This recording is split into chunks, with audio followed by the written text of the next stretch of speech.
저 야너주 김파고도 요즘 중고차를 하나 사야 하는 상황이 생겼는데요. 중고차 사야 하니까 어디서 알아볼까 싶다가도 막상 중고차를 사려는데 차를 잘 모르니까 괜히 중고차 샀다가 수리비가 더 많이 나오는 건 아닌지 하는 그런 걱정이 들더라고요. 여러분, 중고차 시장엔 좋은 중고차가 없다는 이야기 들어보셨나요? 그 이유는 중고차 판매자 입장에서는 차가 좋은 상태인지 혹은 나쁜 상태인지 잘 알기 때문에 좋은 상태의 차라면 제값을 받으면서 팔려고 할 것이고, 나쁜 상태라면 보통 가격에 팔아도 좋다고 생각하는데 반해서, 반면에 저처럼 중고차를 구매하려는 사람은 차에 대한 정보가 불충분하기 때문에 이게 좋은 차인지 나쁜 차인지 확실하게 알 수가 없습니다. 따라서 좋은 차가 걸릴 확률과 나쁜 차가 걸릴 확률이 반반 50%라고 한다면, 만약 좋은 차값이 3천만 원이고 나쁜 차값이 2천만 원이라면 저는 어떤 차가 좋은 차인지 확실하게 알 수 없기 때문에 확률 50%씩을 각각 곱한 기대값 2,500만 원의 차를 사고 싶어 하겠죠. 그런데 중고차 판매자 입장에서는 좋은 차를 2,500만 원에는 팔지 않을 겁니다. 왜냐하면 차값이 3천만 원이니까요. 반면에 나쁜 차는 2천만 원짜리인데 2,500만 원에 판다면 이득이기 때문에 팔려고 하겠죠. 이러한 구매자와 판매자 사이의 정보의 비대칭성 때문에 중고차 시장에는 결국 나쁜 차만 나오게 된다. 이것이 바로 중고차 시장이 경제학 책에 가장 많이 나오는 대표적인 레몬 시장이라고 불리는 이유입니다.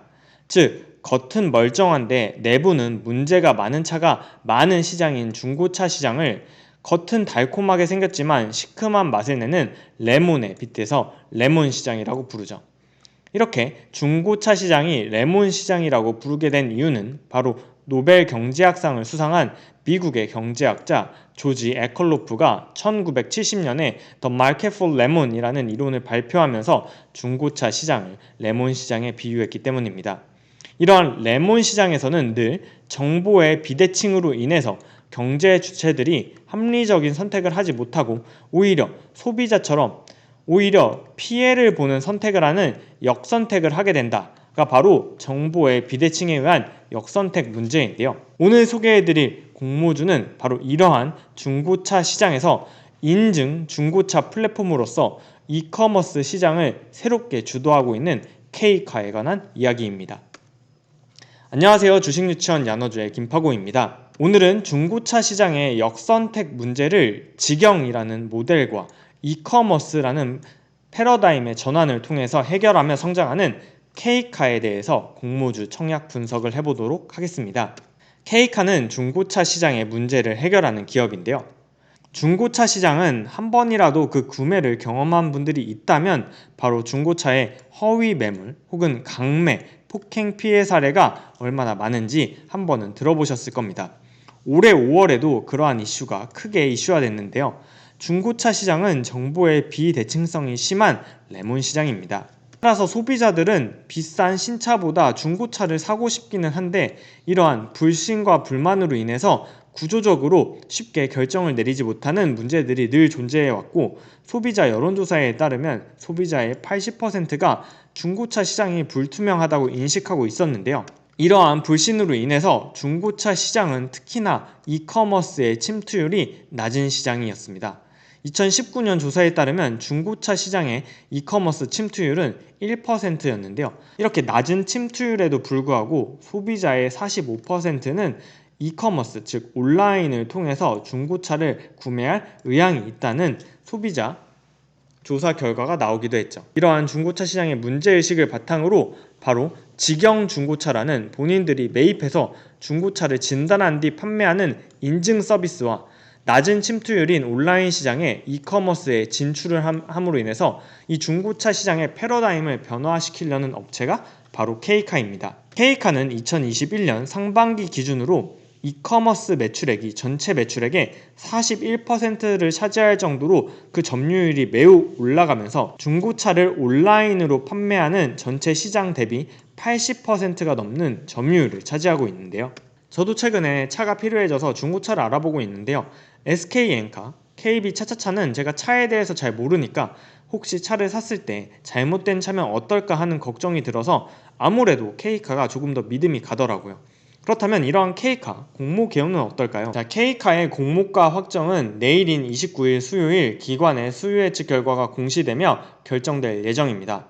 청약일은 9월 30일에서 10월 1일 사이이며 환불일은 10월 6일이고 상장 예정일은 10월 둘째 주인데요. 주관사는 NH 대신 삼성 하나증권이며 공모가 희망 밴드는 34,300원에서 43,200원입니다. 이러한 희망 밴드에 따라서 약 5,700억에서 7,200억을 모집할 예정인데요. K카의 공모는 구주 매출이 93%라는 점이 특이점으로 꼽힙니다. 이 점에 대해서는 조금 뒤에 자세히 알아보도록 하고요. K카의 유통 물량은 전체 상장 예정 주식수의 28%인 1,340만 주가량이며 공모가 희망 밴드에 따른 상장 예정 시가총액은 1조 7천억에서 2조 2천억 사이입니다. 우리 사주에는 전체 공모 수량의 20%인 330만 주가 배정될 예정인데요. 투자 설명서에 따르면 직원수 1,000여 명인 K카는 직원당 평균 급여가 3,100만원 수준인데요. 우리 사주에 배정된 수량을 직원수로 나누게 될 경우에는 인당 3,300주를 청약할 수 있는데 이때 필요한 자금이 바로 1억 4천여만원입니다.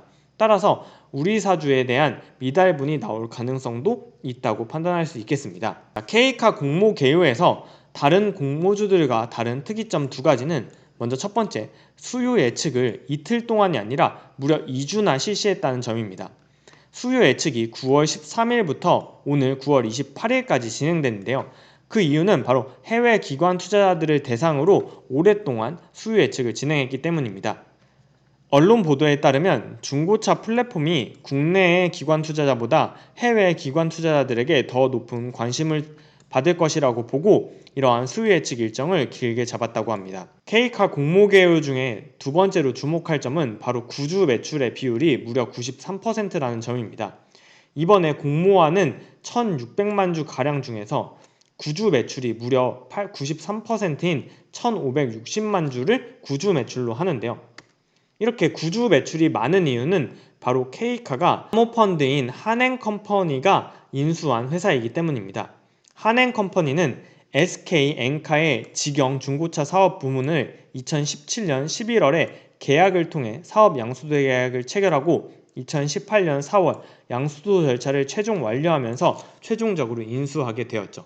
즉 한행컴퍼니는 사모펀드이기 때문에 이번 구주 매출을 통해서 투자금의 일부를 회수하는 것으로 보입니다. 그렇다면 이러한 K카 얼마에 상장하는지 확인해 보도록 하겠습니다. 주관사는 K카의 주당 가치를 56,800원 그리고 시가총액으로는 2조 9천억 원으로 계산했는데요. 이러한 평가 시가총액은 바로 2021년 2분기에 누적 매출액인 9,100억 원을 연 환산해서 이를 곱해서 1조 8천억 원을 매출액을 환산시킨 후에 PSR 멀티플 1.59배를 적용해서 평가 시가총액 2조 8,900억을 계산했습니다. 이를 적용 주식수로 나눈 주당 평가액 56,800원이라고 계산했는데요. 따라서 이러한 주당 평가액의 40%에서 24%를 할인해서 희망 공모가 밴드를 제시한 상태인데요. 이렇게 주관사가 평가할 때 가치평가 방법으로 매출액 대비해서 시가총액의 배수를 곱한 PSR을 적용했는데요. PSR을 적용한 이유로 주관사는 이렇게 주장했습니다. 현재 중고차 시장은 오프라인에서 온라인으로 패러다임이 전환 중에 있는데 이렇게 패러다임이 전환될 때에는 바로 매출액의 크기가 향후의 성장성 및 수익성 등 회사 실적에 영향을 미치기 때문에 매출액의 크기로 기업의 가치를 평가해야 한다고 주장한 거죠. 자, 여기서 주목할 점은 바로 중고차 시장이 패러다임이 변하고 있는지를 따져봐야 하는데요.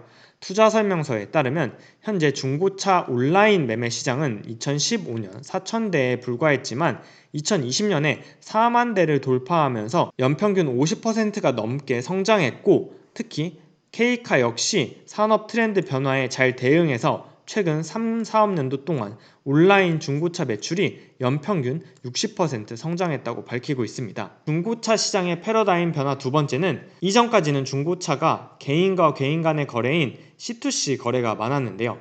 앞으로는 사업자와 개인 간 거래인 B2C의 시장이 점차 높아질 것으로 예상하고 있고 이런 B2C 시장을 K카가 미리 선점하겠다는 게 바로 중고차 시장의 패러다임 변화입니다. 이러한 패러다임 중에서 온라인 중고차 시장의 성장이 매우 돋보이는데요.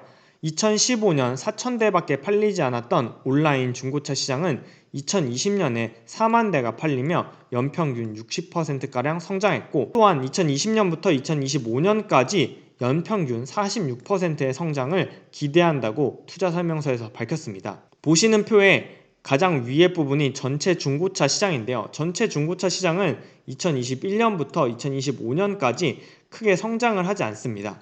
즉 전체 중고차 시장의 성장률은 5년 동안 평균 1%대에 머물겠지만 온라인으로 중고차를 판매하는 시장은 연평균 46%의 폭발적인 성장을 하게 된다는 거죠. 2025년에 온라인으로 전체 중고차가 26만 6천 대가 팔린다면 K카는 매출을 얼마나 하게 될까요? K카가 현재 온라인 중고차 시장의 점유율 80%를 유지한다고 가정을 한다면 K카는 2025년에 21만 2,800대를 온라인으로 판다는 계산이 나옵니다. K카는 2021년 상반기까지 온라인으로는 판매 2만 3천 대가량을 했는데요. 이를 연환산하면 2021년에 약 4만 6천 대를 판매하게 되는 건데, 이 4만 6천 대를 연평균 47%로 성장한다고 가정했을 때도 역시 21만 4천 대라는 수치가 나옵니다. K카의 2025년 매출액을 추정하기 위해서는 두 번째 지점 내방 중고차 판매를 또 계산해 봐야 하는데요. 2019년에 6만 대, 2020년에 5만 8천 대, 2021년 상반기 기준 3만 1,500대를 판매해서 2021년 연환상 기준으로 6만 3천 대를 지점 내방 고객에게 판매할 것으로 예상되기 때문에 2020년 대비 7%가 성장한 수치입니다. 저는 이러한 연평균 성장률 7%를 가정해서 2025년에는 82,500대를 판매할 거라고 가정을 했는데요. 이러할 경우에 2025년에 K카는 총 29만 6천 대를 판매하게 되며 이 중에 72%를 온라인으로 21만 4천 대를 판매하게 되며 28%인 8만 2,600대를 오프라인으로 판매하게 되는 거죠. 자, 이러한 판매 대수를 바탕으로 2025년에 29만 6천 대를 판매한다고 했을 때 K카는 대당 매출을 얼마를 남길까 살펴보면 투자 설명서에 따르면 2019년에는 판매 대수와 중고차 사업 부분의 매출액을 나눈 대당 매출액이 1,400만원, 2020년에는 판매 대수를 중고차 사업 부분의 매출액으로 나눈 대당 매출액 1,470만원, 그리고 2021년 연환상 기준으로는 1,630만원을 판매하고 있는데요. 이 대당 매출액 또한 8%씩 성장한다고 가정했을 때 2025년에 한 대를 팔았을 때 매출액이 2,220만원이라고 가정하고 앞서 추정한 29만 6천 대를 곱하면 2025년에 매출액은 6조 5천억 원이라는 추정치가 나옵니다. 이렇게 2025년에 매출이 성장한 뒤에도 PSR로 가치 평가를 하지는 않겠지만, 만약 주관사가 평가한 주당 가치인 56,800원, 시가총액 2조 9천억 수준에서 2025년에 앞서 추정한 대로 매출액 6조 5천억 원을 달성할 수 있다면 현재의 시가총액은 2025년 추정 매출액에는 약 절반에 해당하는 시가총액을 가지게 되는 거죠. 자, 물론 이러한 추정에는 여러 가지 투자 위험 요소가 있습니다. 그 중에서도 가장 중요한 투자 위험 요소는 바로 중고차 판매업의 앞으로의 생태계에 큰 변화가 예상되는 상황인데요. 바로 중고차 판매업의 생계형 적합업종 지정 혹은 미지정 관련 위험이 존재하기 때문입니다. 먼저 미지정될 경우에는 완성차 업체인 현대차와 렌터카 대기업인 SK렌터카, 롯데렌터카 등이 중고차 시장에 보다 적극적으로 진출을 하게 됩니다. 이렇게 완성차 제조업 및 렌터카 사업을 영위하는 대기업이 신차 구매 고객과의 접점을 이용해서 대량으로 차량을 매입하고 대규모 자본을 이용해서 공격적으로 진출을 하게 된다면 당연히 경쟁이 심화될 것이고, 경쟁이 심화된다면 K카가 현재 높은 온라인 마켓 점유율을 잃게 될 가능성이 존재합니다. 또한 만약에 중고차 판매업이 생계형 적합업종으로 지정된다고 하더라도 영업 확대 전략에는 훼손이 일어나는데요. 만약 중고차 판매업이 생계형 적합업종에 지정된다면 현재 K카가 예상하고 있는 오프라인 지점 확대에도 제한이 일어나고, 일부 품목에 대한 판매 촉진 활동 역시 제한이 일어나는 등 사업 계획 대비해서 영업 확장의 범위가 축소되어 당사의 K카의 경쟁력이 훼손될 가능성이 존재하는 거죠. 또한 K카의 공모가 산정 시에 PSR이라는 매출액 대비 시가총액의 배수를 이용한 가치평가 방법을 적용했는데요. 이러한 PSR 평가 방식은 기업이 비용을 통제할 수 없는 경우에 매출액은 증가하더라도 오히려 순이익과 영업이익이 감소하면서 기업의 평가가 제대로 되지 못할 수 있다는 한계점이 존재합니다. 또한 PSR 멀티플을 계산할 때 K카는 해외 기업들을 그 비교 대상 기업으로 정했는데요.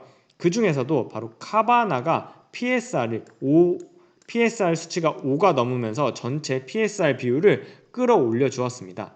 그런데 카바나는 미국에서 사업을 영위하고 있는데 미국의 중고차 시장은 거래 대수 기준으로 한국 시장 대비 무려 20배가 높은 시장이기 때문에 당연히 더 높은 멀티플을 적용받는 것이겠죠. 즉 비교 기업을 산정할 때 카바나의 PSR 5.39가 전체 평균을 매우 높게 끌어올려 주었는데요.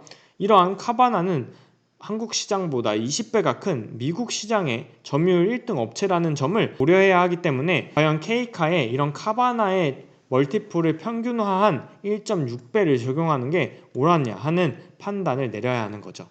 자, K카의 투자 설명서를 꼼꼼히 읽다 보면 중고차 시장에서의 패러다임 변화에 분명 사업기회는 있을 것으로 판단이 됩니다. 즉 오프라인에서 점점 더 온라인으로 중고차를 구매하는 사람들이 많아지면서 K카처럼 온라인 시장을 선점한 기업체에게 성장의 기회가 열려있는 것은 분명한데요. 다만 K카를 청약할 때 아래 3가지를 저는 고려해야 한다고 생각하고 있습니다. 먼저 첫 번째, 중고차 시장의 패러다임 전환의 선두를 차지하고 있는 업체로서 분명 매력이 있지만 주관사의 평가 금액은 시가총액 2조 8천억 원 수준인데요. 공모가가 아직 확정되지 않았기 때문에 공모가가 얼마로 확정되고 기관의 수요 예측 결과 경쟁률은 어땠고 의무 보유 확약 비율과 가격 제시는 어땠는지 따져봐야겠습니다. 또한 마지막으로 K카는 구주 매출의 비중이 93%로 높고 중고차 판매에 만약 생계형 적합업종이 지정이 안 될 경우 대기업들이 적극적으로 시장을 진출하면서 K카의 점유율 경쟁이 심화되면서 수익성이 악화되고 K카의 점유율이 낮아질 수 있다는 점, 그리고 또한 비교 기업으로 미국 시장에서 중고차 시장 점유율이 높은 카바나의 PSR 5배가 넘는 수치를 적용한 게 적정했는지 등을 잘 따져봐야겠습니다. 영상 마치기 전에 주의사항 알려드리면 본 영상은 공모주 청약 권유 영상이 아니라는 점, 두 번째, 영상에서 언급한 K카의 2025년 매출액은 여러가지 추정을 기반한 수치일 뿐 실제 결과와 달라질 수 있다는 점 유의하시기 바랍니다. K카의 공모가는 내일 수요일날 확정될 예정인데요. 내일 기관의 수요 예측 결과가 나오면 수요 예측 결과를 토대로 최종적으로 K카에 대해서 어떻게 해야 할지 분석하는 영상 올릴 테니 해당 영상이 궁금하신 분들이라면 야너주 채널 구독 및 좋아요 그리고 영상 알림 설정 부탁드려요.